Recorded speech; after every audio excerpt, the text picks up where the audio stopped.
penuh dengan ketidakpastian. Karena apa? Karena aksesnya dikuasai oleh mafia-mafia pupuk. Ketika bicara tentang pekerja migran, banyak dari mereka yang sistemnya dikuasai oleh mafia-mafia PMI, yang mereka berangkat kerja keras dan ujungnya pulang tidak bisa mendapatkan yang selayaknya. Sama UKM juga begitu. Dan mafia-mafia ini berderet. Ada urusan mafia tanah, ada mafia parkir, ada mafia kesehatan, mafia perumahan, mafia pemilu, mafia bansos, bahkan mafia proyek pemerintah. Ya termasuk mafia BTS itu. Semua. Karena itu seluruh mafia ini harus kita bereskan. Republik ini tidak akan bisa maju bila kita membiarkan mafia-mafia itu merajalela di negeri ini. Termasuk proyek pemerintah. Ketika kita melihat ada kasus-kasus, termasuk kemarin mafia BTS, maka saya sependapat dengan yang disampaikan oleh Ketua Partai Nasdem Pak Surya Paloh. Tuntaskan penyelidikannya. Semua yang terlibat harus diperiksa. Dorong transparansi. Jangan ada pihak yang dibiarkan melenggang tidak dimintai pertanggungjawabannya. Tunjukkan bahwa hukum memang tegak, bukan saja ke bawah tapi juga ke atas. Bukan saja ke lawan tapi juga ke kawan. Bagaimana sulitnya naik bus dengan waktu yang lama. Saya bingung, saya di sini. Makanya saya orang kecil bisa naik bus dengan harga yang terjangkau, dengan waktu yang sangat cepat, dengan tingkat keamanan yang terjamin.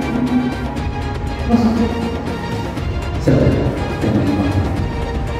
masyarakat Indonesia dan saya naik bus dari kehidupan saya kesehatan saya dari waktu mungkin bagi mereka yang tidak pernah hidup seperti itu, melihat yang mobil mewah di jalan seolah-olah di jalan,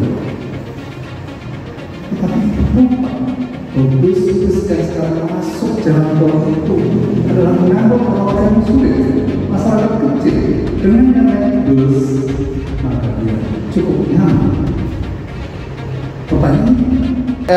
Saya melihat justru Mas Anies mencoba membawa kontestasi Pilpres ini ke depan dengan gagasan gitu ya. Kalau kita lihat tadi pesannya jelas sekali, beliau berbeda gitu loh dengan apa yang dilakukan Jokowi sekarang gitu. Dia ingin institusi ke depan itu inklusif dengan contohnya kebijakan infrastruktur itu memprioritaskan infrastruktur yang menunjang keseharian untuk rakyat. Jadi artinya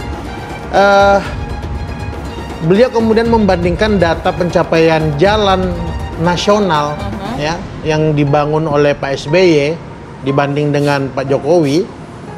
Ya memang benar adanya. Itu data yang oleh BPS ya, Badan Pusat Statistik, kemudian diolah oleh kata data yang disampaikan Pak Anies itu memang benar. Pak SBY untuk jalan nasional itu dasarkan BPS itu 11.000 membangun jalan nasional, jalan gratis untuk rakyat, sementara Pak Jokowi dari 2015 ke sampai hari ini itu 592 km itu data BPS. Pak Anies kan buat data, itu kan mengutip data dari kata data, yang mana kata data itu bersumber dari Badan Pusat Statistik punya pemerintah. Badan Pusat Statistik juga bersumber dari Kementerian PUPR. Malah kalau data saya, menurut SK Jalan Kementerian yang diterbitkan keputusan Menteri PU di tahun 2005, kemudian SK Menteri PU di tahun 2009, SK Menteri PUPR di 2015, dan terakhir SK Menteri PUPR di 2022, malah lebih panjang lagi jalan nasional yang dibangun oleh Pak SBY dibanding Pak Jokowi. Saya punya datanya dan silakan saja bisa nanti di cross check oleh Pak Menteri PUPR ya. Oke. Nah, Justru kalau pakai SK jalan yang ada itu, panjang jalan nasional yang dibangun PSBY itu 12.478 km.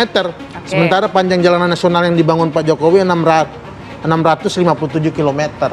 Itu SK ya, berdasarkan SK. Anies Baswedan makin berani kritik pemerintahan Jokowi. Musni Umar, semuanya fakta dan realita. Dikutip dari Warta Ekonomi Jakarta, ex-rektor Universitas Ibnu Khaldun, Musni Umar mengungkapkan kritik keras Anies Baswedan mengenai pemerintahan Jokowi saat ini berdasarkan fakta dan realita yang ada. Sebagaimana diketahui, Anies yang merupakan baca pres Koalisi Perubahan untuk Persatuan (KPP) dalam beberapa kesempatan terakhir habis-habisan melontarkan kritik pada pemerintahan Jokowi, seperti soal subsidi kendaraan listrik, mafia, pembangunan jalan, dan hak kebebasan rakyat, dan lain-lain. Semua kritik Anies yang dikemukakan dalam berbagai kesempatan merupakan fakta dan realita yang terjadi dalam kehidupan berbangsa dan negara, ujar Musni Umar dalam catatannya di arahjaya.com dikutip Rabu 24 Mei 2023. Layaknya sebuah kritik lainnya, Musni menilai jika dirasa ada yang tak setuju, maka dipersilakan untuk lakukan bantahan. Hanya saja, sosiolog tersebut meminta agar menyampaikan balasan dengan berbasis data pula layaknya yang dilakukan Anies. Kalau mau bantah silahkan, tetapi bantahlah dengan data. Jangan membuat opini untuk membantah, apalagi mengalihkan kepada persoalan lain, jelasnya. Musni juga menilai yang dikemukakan Anies di pidatonya akhir-akhir ini hanyalah bagian kecil dari masalah yang ada di masa pemerintahan Jokowi saat ini. Atas dasar itu, Musni beranggapan bahwa hadirnya semangat perubahan yang ditawarkan Anies di Pilpres 2024 adalah sesuatu yang tak bisa dikesampingkan. Apa yang dikemukakan calon presiden dari Koalisi Perubahan untuk Persatuan baru sebagian kecil dari kesekian banyak persoalan bangsa dan negara yang muncul dari kesalahan kebijakan saat memilih skala prioritas dalam pembangunan serta kegagalan dalam menjalankan amanat reformasi, jelasnya. Oleh karena itu, merupakan keniscayaan hadirnya perubahan dalam pemilu serentak 2024. Sebagaimana diketahui, Anies makin berani secara terbuka mengkritik pemerintahan Jokowi. Salah satunya soal pembangunan jalan tak berbayar yang mana menurutnya SBY lebih unggul jauh dibandingkan Jokowi. Anies menyebut ada pembangunan 1.600 km jalan tol dan 19.000 km jalan tak berbayar di zaman Jokowi. Dia menyebut pembangunan di zaman SBY 20 kali lipat dari capaian itu. Bandingkan dengan zaman SBY, jalan yang tak berbayar adalah 144.000 km atau 7,5 kali lipat. Bila dibandingkan jalan nasional pemerintah ini 590 km. 10 tahun sebelumnya 11.000 km 20 kali lipat. Kita belum bicara mutu, standar itu baru panjang, ucap Anies beberapa waktu lalu.